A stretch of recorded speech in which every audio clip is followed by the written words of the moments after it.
कार्तिक मास कथा 29वां अध्याय।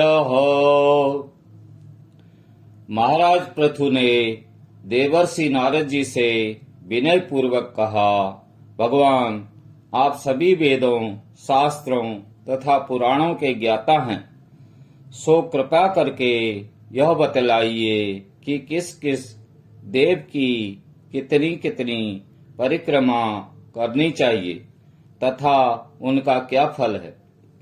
यह सुनकर नारद जी कहने लगे, हे राजन, देवी की 1 और सूर्य और अग्नि की 7, गणेश जी की 3, शिव जी की आधी, पितरों की 3 अथवा 4 तथा भगवान विष्णु की 4 परिक्रमाएं लगानी चाहिए। इस संबंध में एक इतिहास सुनो जो बृहस्पति जी ने तथा देवराज इंद्र का संवाद है और स्वयं ब्रह्मा जी ने मुझे सुनाया था। नारद जी ने कहा, वैवस्वत मनंतर में एक बार इंद्र सहित सब देवता देवगुरु बृहस्पति जी के पास गए और उनसे पूछा, हे देवगुरु, ब्रह्म काल से पहले यह सृष्टि कैसी थी? इंद्र आदि देवगण कैसे थे तथा उनका क्या कर्म था? यह सुनकर बृहस्पति जी ने कहा, उस समय की बात तो हम भी नहीं जानते, क्योंकि उस काल को बीते अब तक 6 मनवंतर हो चुके हैं। परंतु आपकी ही नगरी में सुधर्मा रहता है, वो सब कुछ बता सकता है। यह कहकर बृहस्पति देवदी इंद्र आदि सब देवताओं को लेकर सुधर्मा के पास आए। सुधर्मा ने देवगुरु सहित इंद्रादि देवताओं का यथाविधि पूजन व आदर सत्कार किया। इंद्र सुधर्मा की राजलक्ष्मी तथा वैभव देखकर दंग रह गया और पूछा, हे सुधर्मा, इतनी राजलक्ष्मी तथा वैभव तुम्हें कैसे प्राप्त हुआ? तुमने कौन सा ऐसा यज्ञ, दान व तप किया है जिससे ब्रह्मकाल से पहले की बात भी जानते हो? यह जानने की हमारी अभिलाषा है। सुधर्मा ने उत्तर दिया, हे इंद्र, जब 4 युगों की 1000 चौकड़ियां बीत जाती हैं, तब ब्रह्मा का एक दिन होता है। उस एक दिन में 14 मनु और इंद्र होते हैं। जब हम विष्णु लोक में गए थे, तब वहां पर रहते हमारे सामने इतने ब्रह्मा हो चुके कि हम उनकी गणना भी नहीं कर सकते। इसके बाद हम यहाँ स्वर्ग में आए। हमने जो एकमात्र अच्छा कर्म करके इतनी लंबी आयु पाई है, उसका विवरण सुनो। पहले जन्म में मैं मांसभक्षी गिद्ध था।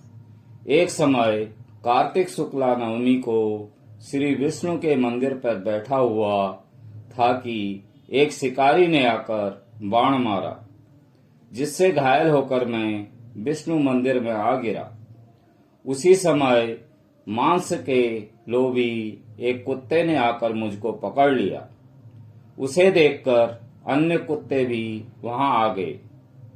वह कुत्ता उनसे डरकर मंदिर के चारों ओर चक्कर लगाने लगा। अन्य कुत्ते भी उसके पीछे पीछे भागते रहे।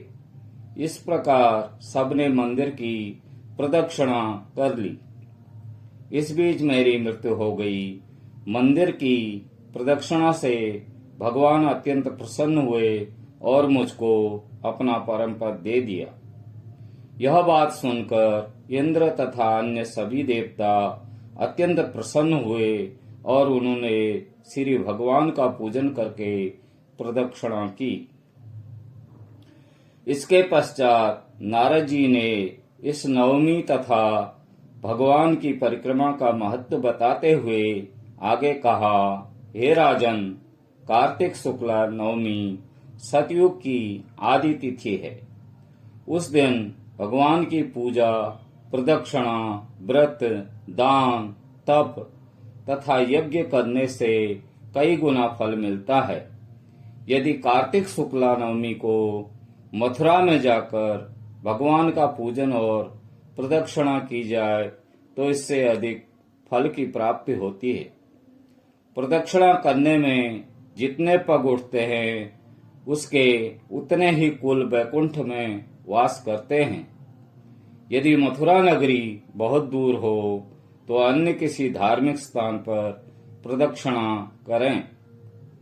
यदि यह भी संभव न हो तो ब्राह्मण विष्णु की प्रतिमा, गो, तुलसी अथवा शालिग्राम की प्रदक्षिणा कर ले। समुद्र सहित संपूर्ण पृथ्वी की परिक्रमा करने से जो फल प्राप्त होता है वही अनंत पुण्य फल तुलसी जी अथवा शालिग्राम जी की प्रदक्षिणा करने से प्राप्त हो जाता है।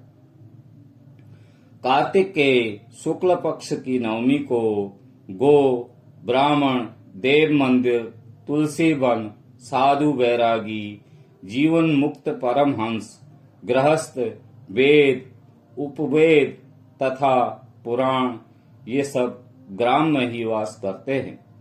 अतः अपने ग्राम की प्रदक्षिणा करने मात्र से सभी की प्रदक्षिणा हो जाती है। ग्राम की प्रदक्षिणा करने के लिए प्रातःकाल ब्रह्म मुहूर्त में उठकर शौच, स्नान आदि नित्य कर्म से निवृत्त होकर कमंडल हाथ में लेकर ओम नमो भगवते वासुदेवाय मंत्र का जाप करता हुआ सूर्य उदय होने से पहले ही प्रदक्षिणा प्रारंभ कर देनी चाहिए। ब्राह्मण देवस्थान अर्थात मंदिर, तुलसी तथा शालिग्राम की मूर्ति की परिक्रमा सूर्योदय के बाद भी की जा सकती है। इति 29वां अध्याय समाप्तम्। भज मन नारायण नारायण नारायणं, श्रीमन नारायण नारायण नारायणं। बोलो नारायण नारायण